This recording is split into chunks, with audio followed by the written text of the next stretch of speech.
mtazamaji, usikose like, comment na kushare. Mungu akubariki. Piga kambi milimani, askari wa Kristo, amka mwende vitani, usiku wakuja. Piga vita vya imani, nguvu utapata. Siku ya Jumapili itatangazwa katika ulimwengu, na wale ambao watakubaliana na maagizo haya ya uongo ya utunzaji wa sheria ya Jumapili watapokea chapa ya mnyama. Lakini wale ambao tutabaki kumtetea Mungu kwa kuitunza sabato ya kweli na kushika maagizo yake yote, tutapokea muhuri wa Mungu. Amani ya Bwana iwe nawe. Amani ya Bwana wetu Yesu Kristo itawale katika maisha yako. Ni siku nyingine na wasaa mwingine tena tumerudi online again. Tumerudi kuhabarishana habari njema za ufalme wa Mungu ambazo tuliwachiwa katika kile kitabu cha Mathayo sura ya 28 na ule mstari wa 18. Basi enendeni mkawafanye mataifa yote kuwa wanafunzi, na mkiwabatiza katika jina la Baba na Mwana na Roho Mtakatifu, na kuwafundisha kuyashika yote niliyowaamuru ninyi. Tazama, nipo pamoja nanyi hata ukamilifu wa dahari. Wajibu wetu ni kuifanya kazi ile ambayo Mungu alituachia katika kila kizazi, kuifanya kazi ile ya Injili. Tumekwisha kuomba na hivyo tutaendelea kuendelea na majifunzo yetu. Leo tutakuwa na somo la pekee linalopatikana katika kitabu kile cha Ufunuo sura ya 13 kuanzia ule mstari wa kwanza.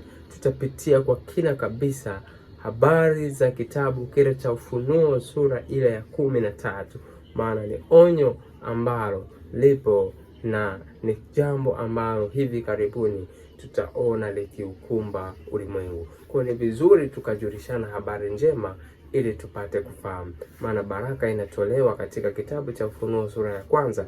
Heri wasomao na wao wayasikiao maneno ya unabii wa kitabu hiki, kwa kuwa wakati upo karibu. Wakati upo karibu. Mtume Paulo anatuambia wokovu wetu upo karibu kuliko wakati tulipoanza kuamini.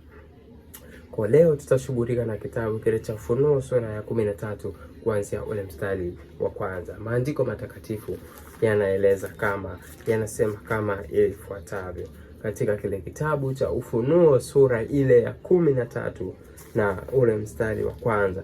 Kisha nikaona mnyama akitoka katika bahari, mwenye pembe 10 na vichwa 7, na juu ya pembe zake vilemba 10, na juu ya vichwa vyake majina ya makufuru. Mnyama anayeelezwa katika Ufunuo sura ya 13, tunatambua kuwa mnyama huwakilisha ufalme kwa mujibu wa Danieli sura ya 7 mstari wa 17. Wanyama hao wakubwa walio wanne ni wafalme wanne watakaotokea duniani.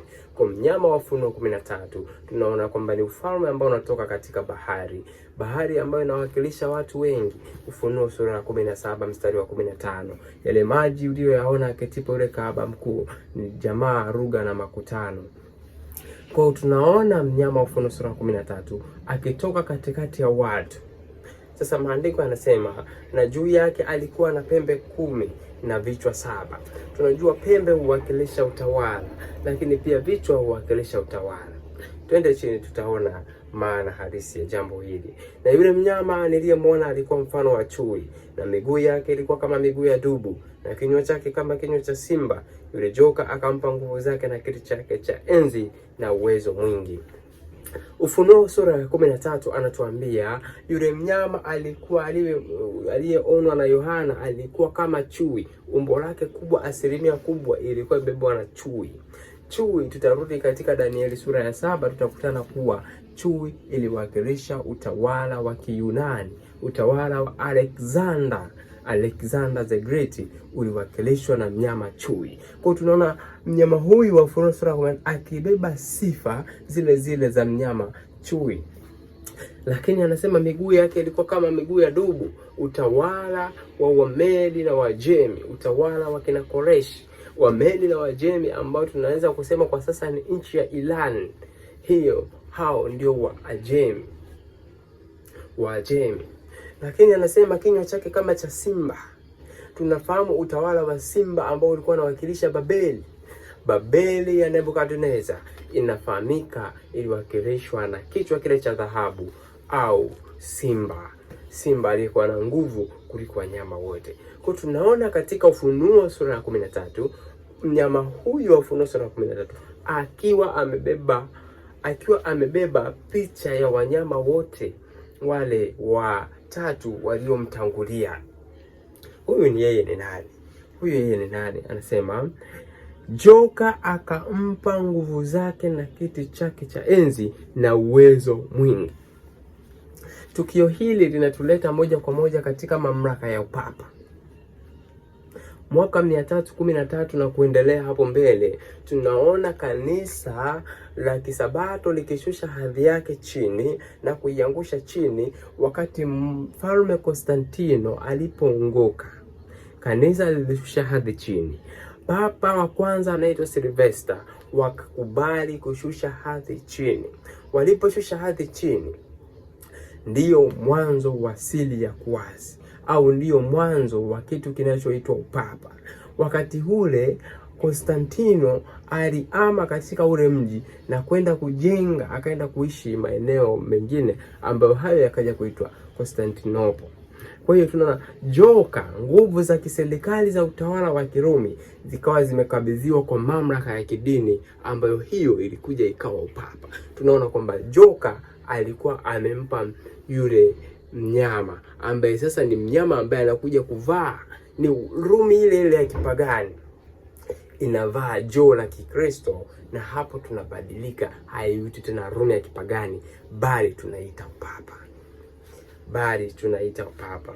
Anasema katika mstari wa 3, nikaona kimoja cha vichwa vyake kana kwamba kimetiwa jeraha la mauti na pigo lake la mauti likapona. Mwaka 1798 upapa unapata jeraha lake la mauti. Ufaransa chini ya Napoleon, chini ya kamanda Bessia, wanavuka mipaka, wanaingia paka katika nchi ya Italy, wanamchukua papa. Upapa unapata jeraha la mauti kwa sababu upapa uliamuliwa kufanya kazi yake miezi 42. Zama za giza zilikuwa katika miezi 42 au siku 1260. Siku 1260 ambayo hiyo ilianza toka mwaka 538 ikaja kukoma katika mwaka wa 1798. Kwa hiyo tunaona mwaka 1798 ukiwa ndio mwisho wa ukuu wa upapa. Mwisho wa ukuu wa upapa ndio Ufunuo sura ya 13 anasema kimoja cha vichwa vyake kana kwamba kimetiwa jeraha la mauti.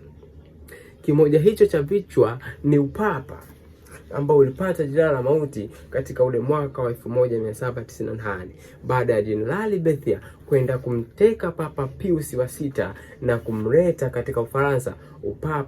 Papa akafia pale Ufaransa na upapa ukawa umepata jeraha la mauti.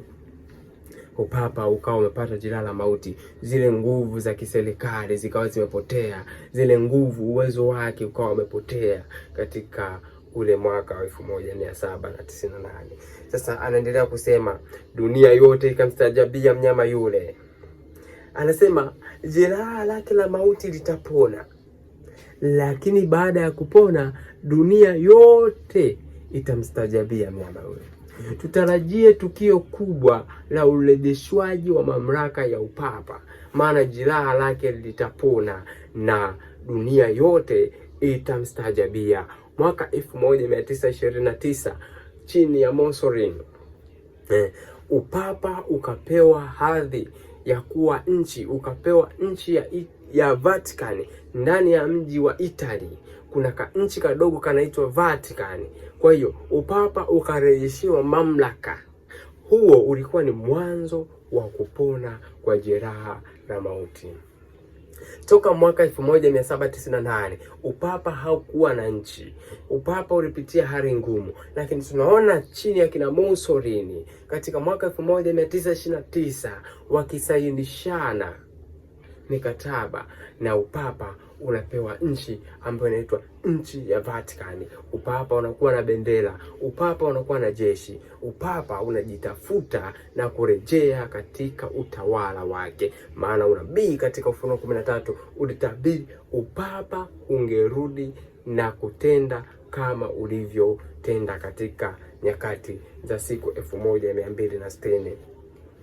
Anasema wakamsujudu yule joka kwa sababu alimpa huyo mnyama uwezo wake, nao wakamsujudu yule mnyama wakisema, ni nani afananaye na mnyama huyu? Tena ni nani awezaye kufanya vita naye? Naye akapewa kinywa cha kunena maneno makuu ya makufuru.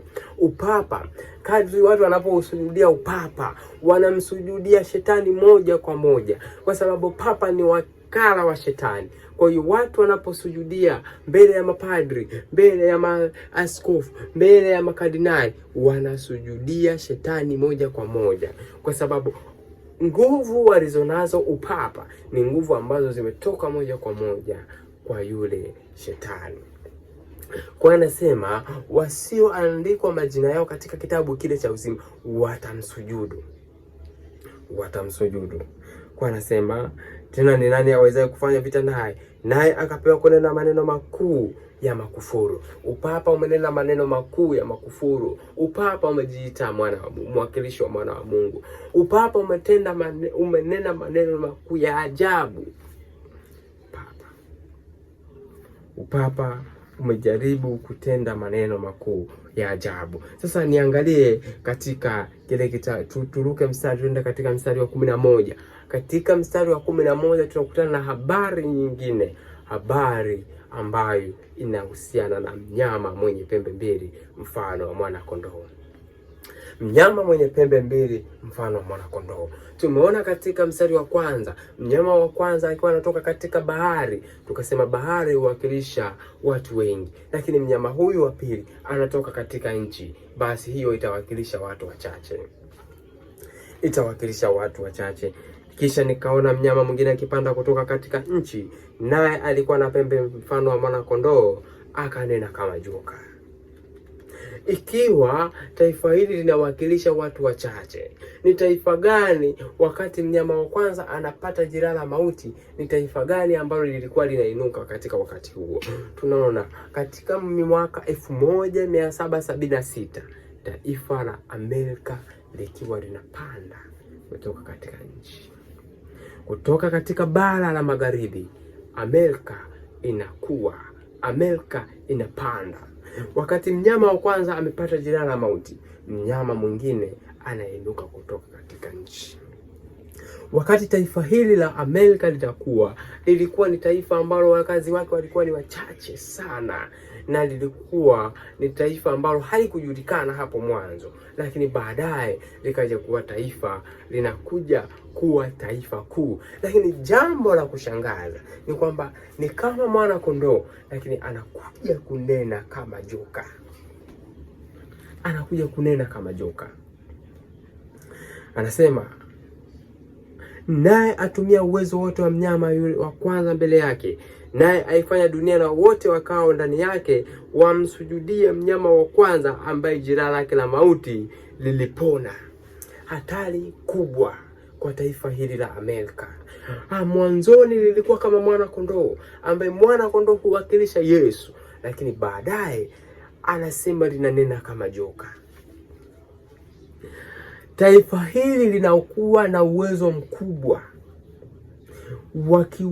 uwezo wa uchumi na uwezo wa kijeshi, lakini Biblia inatuambia uwezo wake ambao liko nao hutumia uwezo wote wa mnyama yule wa kwanza. Ni yupi? Upapa. Kwa mnyama wa kwanza ni upapa. Kwa Amerika inatenda kwa kufuata vigezo na masharti ya upapa. Amerika inatumia nguvu zote za upapa. Anasema mnyama wa kwanza ambaye jeraha lake la mauti lilipona. Na tumeona kwamba jeraha la mauti limeanza kupona toka mwaka 1929. Kwa kutoka hapo ni mwanzo wa uponaji wa jeraha la mauti, na uponaji kamili wa jeraha la mauti utatimia wakati wa utangazwaji wa sheria ya Jumapili. Hapo tutajua kuwa jeraha la mauti limepona kikamilifu. Kwa tunaona mnyama mwenye pembe mbili ambaye mwanzoni alikuwa kama mwana kondoo. Taifa la Marekani wakati wa uanzaji wake liliwakilishwa na mwana kondoo. Lilikuwa taifa la kiungwana ambalo halikuchanganya dini na serikali. Dini ilijitegemea, serikali ikajitegemea. Pembe mbili mfano wa mwana kondoo. Pembe moja ilikuwa inawakilisha dini, nyingine serikali. Haya mambo hayakuhusiana, lakini taifa hili liliruhusu uhuru wa dini, mtu akaabudu kulingana na dhamira yake. Taifa likawa taifa jema lililopokea wageni wacha Mungu. Mungu akaliona hili ni taifa zuri. Katika Danieli 11:41 anawakilishwa na nchi ya uzuri, nchi ya makimbilio kwa watu wa Mungu. Maana katika mwaka wa 31 taifa la Kiyahudi lilikoma kuwa nchi ya uzuri. Yesu akasema katika Mathayo 33, nyumba yenu mmeachiwa hali ya ukiwa. Kwa tunaona wakati wa mwisho tunalipata taifa jingine ambalo linabeba kofia ya taifa la Kiyahudi kama nchi ya uzuri, taifa la Amerika. Kwa pembe mbili mfano wa mwana kondoo humaanisha upole na uungwana wa awali kabisa ambao taifa la Marekani lilikuwa nayo. Lakini wakati taifa hili litakapobadilika, litakuwa linanena kama joka, na hayo tumeyaona yakiwa yameanza. Anasema, naye afanya ishara kubwa, hata kufanya moto kushuka kutoka mbinguni uje juu ya nchi mbele za wanadamu. Mnyama mwenye pembe mbili, Uprotestanti ulioanguka, utafanya ishara hata kufanya moto kushuka kutoka mbinguni uje juu ya nchi mbele za wanadamu. Tunajua Amerika ni nchi ya Kiprotestanti, lakini Amerika, nchi hii ya Kiprotestanti, itanyoosha mkono kushikana na upapa. Upapa utashikana na umizimu. Hapo tutapata roho tatu mfano wa vyura.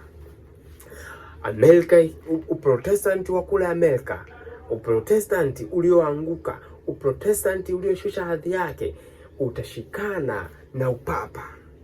Upapa utashikana na joka.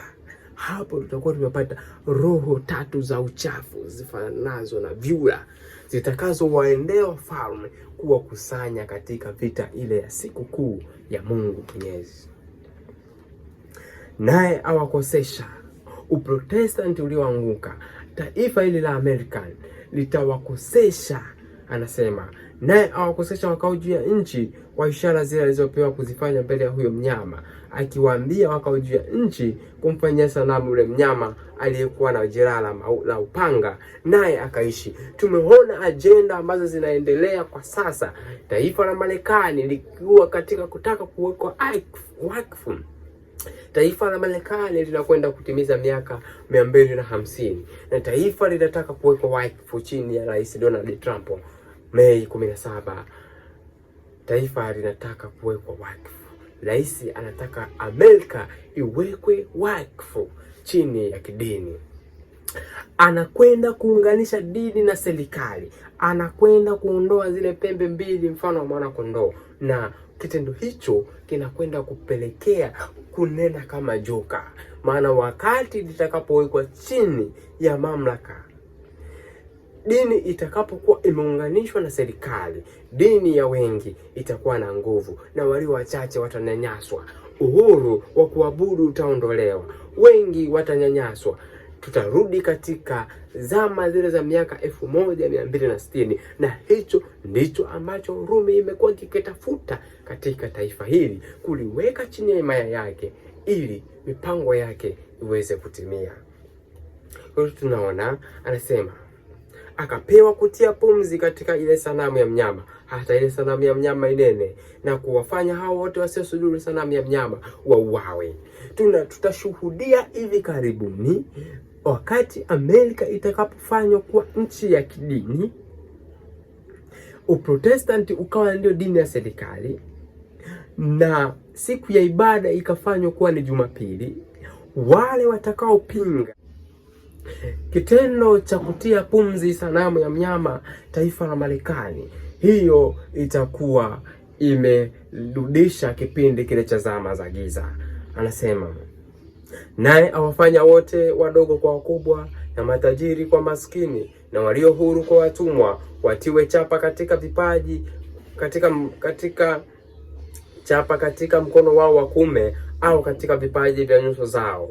Tena kwamba mtu awaye yote asiweze kununua wala kuuza, isipokuwa ana chapa ile, yaani jina la mnyama yule, au hesabu ya jina lake. Hapo mbele tunapokwenda, baada ya upitishwaji wa sheria ya Jumapili, baada ya utiaji wa sanamu ya mnyama pumzi, tutaona matukio makubwa ya kihistoria ambayo hatukuwahi kuyaona, bali tuliyasoma katika kitabu kile cha Danieli sura ya 12 na ile Danieli sura ya 11.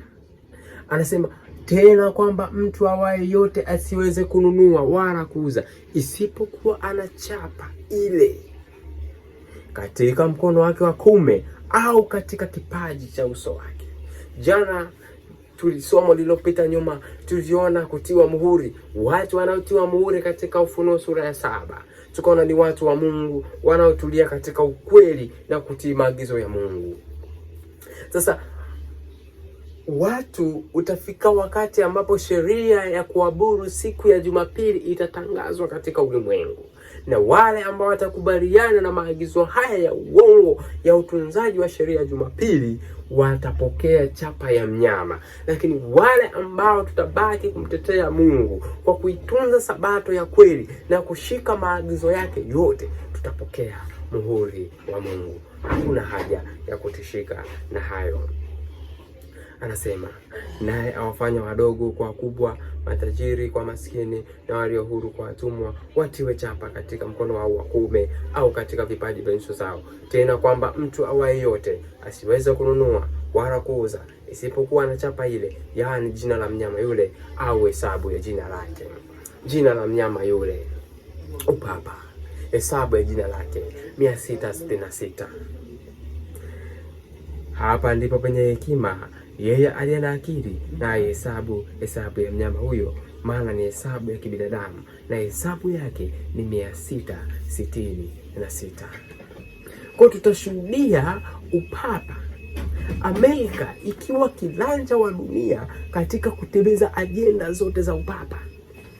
Vita tunazoziona katika Mashariki ya Kati, vita tunazoziona zinaendelea duniani, ni kuondoa vikwazo ili upapa uyarejee mamlaka yake. Maana Ufunuo sura ya 13:3 ilitabiri urejeshwaji wa upapa, na upapa ndio ambao unakwenda kufunga historia ya dunia, na kilanja wake mkuu akiwa ni Amerika chini ya Uprotestanti ulioanguka. Maana hizi ni roho tatu ambazo moja ni ya joka, moja ni ya mnyama, na mwingine ni nabii wa uongo. Dada White anasema wakati utafika ambapo Amerika ya Kiprotestanti itanyosha mkono wake kuvuka guba kwenda kushikana na upapa. Upapa nao utanyosha mkono wake kushikana na umizimu. Hapo dunia itasukumwa katika roho ya umizimu. Maana kwa mafundisho makubwa mawili, utakatifu wa Jumapili na umizimu, Shetani ataweka ulimwengu chini ya himaya yake. Pendwa, ni wakati wa kuchagua wapi tunapaswa kusimama. Tunaishi katika wakati wa mwisho kabisa. Matukio haya